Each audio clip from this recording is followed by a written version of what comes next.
Hey everybody, it's Jennifer Currents. I am the president of Encore Management Solutions. I consult and coach with small businesses to help them create high-performing workforces. So today I wanted to share with you something that is really cool, something that's coming up that maybe some of you haven't heard of before, and that is called onboarding coaching. So what is that? First, let's take apart those two words so that we can understand what each of them means. First of all, onboarding is simply orientation on steroids. It's the first 3 to 6 months of a new employee's life at an organization to get them on board with the organization. And then coaching is really becoming popular in the business world now. You may have heard of life coaches, and you may also have heard of executive coaches. And those are people who work with the leaders of an organization to help them be better leaders and be better strategic thinkers. And I think every executive needs to have an executive coach to help them manage through the crisis and stay calm and be the best leader they can be.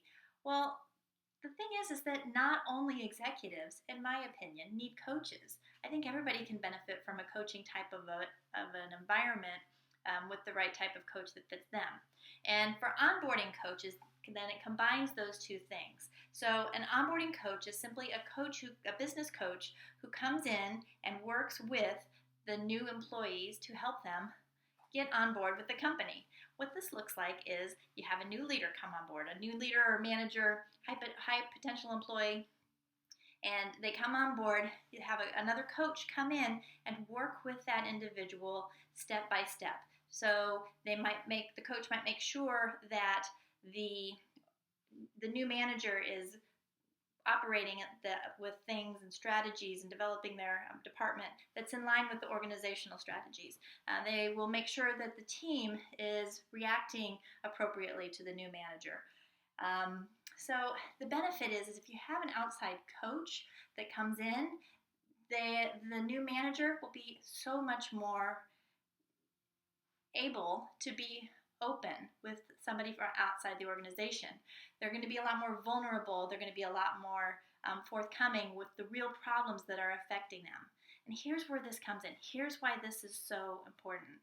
Because statistics show, and this comes from all over, you can look it up, that 50% of executives fail in the first 18 months. When I say fail, I mean they're either quit or they're fired. And that's because they fail to make those connections and they fail to integrate well with the culture of the organization. An onboarding coach can come in and, for example, maybe go into a meeting with the team member and the new manager and observe what's going on and then give completely honest feedback to the new leader and say, this is what I noticed. I noticed that some of your team members weren't really engaged in what you were saying. They were shaking their heads, they were rolling their eyes. Managers don't see that because they're focused on what they're doing. And the team member isn't going to go to the manager and say, what you said really ticked me off and I don't agree with that and this is what I think we should do. But a coach, a really solid business coach can go in and see those kind of things and have that direct conversation with the new manager to help alleviate all of those problems to begin with. Because here's what happens if you don't take care of the problem right up front. You lose your good people. So what will happen is the people inside that team will disrespect the new manager, or that is considering if the new manager isn't fired or quit within the first 18 months. But the employees only have a certain amount of tolerance. And after that certain amount of time goes through, they're going to be like, listen, I can't deal with this anymore. I'm out. And you've seen it happen. You know that this happens because people don't leave jobs. People leave people. And when people leave people, like these new managers, it's so easy to fix. It's so easy to stop right up front. And onboarding coaching is an amazing way to do that. I'm super passionate about it. If you have any other questions about it, feel free to Google it or feel free to contact me. I'd love to talk to you about it. Thanks.